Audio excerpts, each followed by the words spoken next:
the righteous wrath of God. Sabto nato ang sakto nga kasuko sa Dios.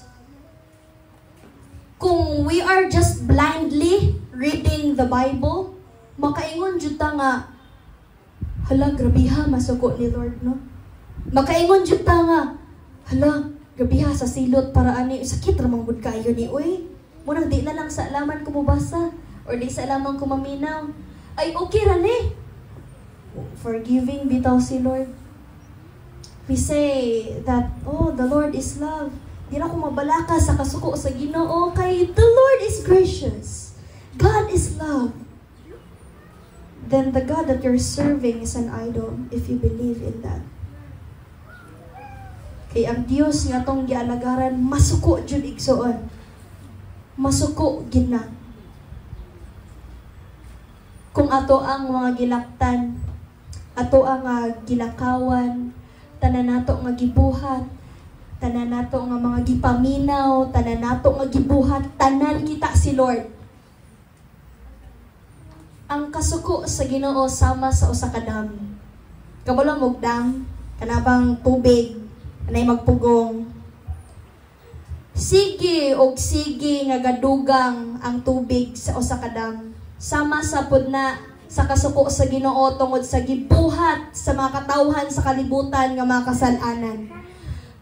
Hantod nga mapuno o mapuno ang usa ka dam. Og hangtod mapuno o mapuno ang kasuko sa Ginoo. Mubulwag ang dam. Mubulwag ang kasuko sa Ginoo.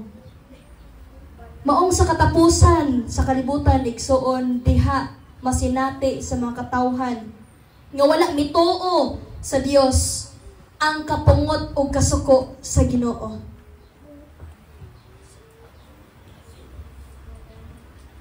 O atong pagkinabuhi diri sa kalibutan, sama na siya sa usa ka bridge. Daan nga bridge. So ang bridge kahoy ra. So nay uban dali rang maguba. Kitang tanan naglakaw ta sa usa ka bridge. Nakagubaon. Tungod kay sama ni sa kalibutan nga tong gilakwan, nakagubaon. Og sa ilalom ana, lalom kaayo. Lalom kaayo. It's called abyss. Lalom kaayo igsoon. Og samtang kita naglakaw ni ining daot nga tulay, na ay tendency nga ato ang tiil maslide. Ug maatak sa walay katapusan nga lalom. Maong samtang maglakaw ta ni ining kalibutana, di nato pasagdan nga atong tiil maslide ug maatak ta. We must not let our feet slip and fall down into the abyss or to hell. We must work out our salvation. Matud pa sa atong preacher last Sunday. We must work out. Paningkamutan nato igsoon. Understand the righteous wrath of God. Kung nagalim hitabo sa imong kinabuhi nga dili maayo, ayaw pasangin ning Ginoo. Sama sa magipambuhat sa kadaghanan. Uban mo question pagod ni Lord. Ang uban tanang mga tawo mapangutanan, Lord, ano man ning nahitabo? But you do not understand. Nga basin ikaw ra day hinungdan sa imuha nga nasinati karon. Ikaw ra day hinungdan sa imong sa imuha nga kalisdanan nga nabati karon, sa imuha nga mingon na ka, Lord, di na nako kaya unsaon man ako ni ikaw ra day hinungdan ana igsuon. And you're questioning the Lord because you do not understand the righteous wrath of God. Nga ang Dios masugong gyud na kung ikaw dili magbuhat o dili maayo. Understand it. And if you experience the wrath of God, kneel before the Lord. Repent. Duol sa Ginoo, dili kay mo palayo. Duol sa Ginoo, sige, dili kay mo palayo. Kay ang Ginoo andam ra gyud na siya igsuon nga mudawat nimo kung ikaw mo repent ug magpaubos sa imong kaugalingon diha sa Ginoo. Morning natay last na illustration. Naay usa ka maestro kanang mahitabo ni siya. True story ni siya. So, naay usa ka professor, si Professor Sproul. So, naa siya 250 ka mga estudyante sa isa ka subject na Introduction to Old Testament. So, niana si Professor Sproul siyang 250 ka mga estudyante. Okay, so sa September 30 mo pasa mo ani nga term paper sa October 30 mo pasa na pud mo og lain nga term paper. Og sa November 30 mo pasa mo aning ikatulo nga term paper. So tulo ang ipapasa ni Professor Sproul sa September 30, sa October 30 ug sa November 30. Yana si Professor, if dili ka makapasa og exact date sa September 30, October 30, and November 30, you will fail this class. Yana si Professor Sproul. So hadlok kay mga estudyante. Nahadlok maayo. Dayon, pag-abot sa September 30, 225 ra ang nipasa. So hadlok maayo tong mga wala nipasa.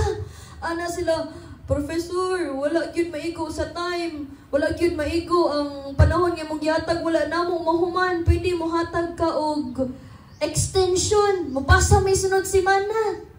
So ni ana si Professor Paul, sige, hatagan ta mong chance. So nalipay kaayo ang mga estudyante. Thank you kaayo, sir. Thank you kaayo. Sa time nga imong gihatag na mo kay tiawan kag ma-fail ka sa klase. So lipay kaayo sila. Pag-abot sa October na, no? Pag-abot sa October 30, ang nipasa 200 na lang.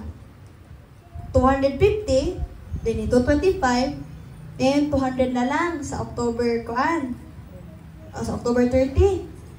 Niana si Professor Sproul. Asa naman inyong mga term paper nga gipasa? Ana po tong sir, hatagi ra mig extension, sir. Sunod semana na busy man gud mi kay naami mga activities sa eskwelahan, naami mga daghan kay project sa ubang subject. Hatagi ra mi sunod, sir. Sunod semana lang namo ipasa, sir. So nisugod si Professor Sproul. Ana sila, thank you kaayo, sir. Thank you kaayo. So, ang level is happiness, marag ni mababa na, kay marag expect na Manila nga extend good last month. Pag-abot sa November 30, 100 na lang ang nipasa. 100 na lang kabuok. So, ni ana si Professor Sproul. Ikaw daw, nipasa ka? Wala, sir. Sunod semana lang. Nikuha si Professor Sproul sa iyang records. Failed. Ikaw, Day, nipasa ka? Wala, sir. Wala. Sunod semana na po ako. Okay, failed. Hantod sa gipang fail niya tagsa-tagsa, ug nay usa nga isog kay lingon, sir, unfair man kayo ka. Nisang, sir, unfair kayo ka. Nidoos, Professor Sproul. Ganahan kag hustisya. Ganahan kag fair. Nipasa kag on time last October. Wala, sir. Failed ka. Ganahan kag hustisya, sir. Ganahan kag hustisya day. Failed mo tanan. Sa tanang mga wala ning pasa. So dito gi-explain ni Professor Sproul. Inyo nga na-confuse mo sa term og hustisya o grasya. Atong una nga chance, you're amazed by the grace. Amazed kaayo mo. By the second time, you expected the grace. And by the third time, you demanded the grace. Gidemand ninyo pag-ayo ang grasya. Samara na sa inyong gingon nga, worthy ko sa grace. Tugong una, gi-okay na gud ko. Deserve na ko ni, nga hatagan may second chance. Sama na sa tong pagpangalagad igsoon. Sa una tang nakaila sa Ginoo, lipayan na to eh. Wow, we're saved by the grace of the Lord. Wow, the Lord have saved us, redeemed us. Wow. And then naluya ta. And once more, God have given you the chance. And then, wow, the Lord is really gracious. Sa ikaduhang nga time, wow, gracious kay si Lord. Third time, napakyas ka. Lord, asa naman ka? Asa na imong gisaad na grasya? Asa na imong gisaad na ko, Lord, nga nako'y kinabuhi nga madagayaon, nga Lord, di ko magproblema, nga Lord, asa naman tong at every day, imong i-renew every morning. Asa naman, Lord? Asa naman nga imong awayon tong akong mga kontra, Lord? Asa naman tong di ko mabalaka kung wala na ko, Lord? Asa naman tong everything shall be added unto me, Lord? Asa naman? You demanded. God has given all of us chances. And usahay entitled kaayo ta sa atong kaugalingon. And we did not realize that the Lord that is gracious to us, the Lord that is loving to us, atong matake for granted usahay, or most of the time in our lives. And we did not realize that ato ang matake for granted ang Ginoo atong gialagaran nga naghatag natog daghan nga chances. And we're thinking that we are worthy. If we want justice apart from the Lord, dugay ra nga na-slide atong tiil. Dugay rang nabuyan atong mga kamot. But here we are, standing today, sitting here in the house of the Lord by the grace of God. We are here by the grace of the Lord. If we wanted to be fair, dugay, ganatang mahimong fair sa Ginoo, dugay ratang nag-perish. Sige patag-ingon, Lord, my life is so unfair. Akong kinabuhi, kumpara sa kinabuhi sa uban, anong okay lang kinabuhi ako, dili. Lord, everything is so unfair. Mas nabuhat siya og dili maayo and ako nakabuhat kog maayo. And then why am I here in this situation? And you forgot that naapugay accountability ana igsuon. Nakay tulubagon pod sa imong gihimo. And you are there questioning the Lord. How dare us? How dare us?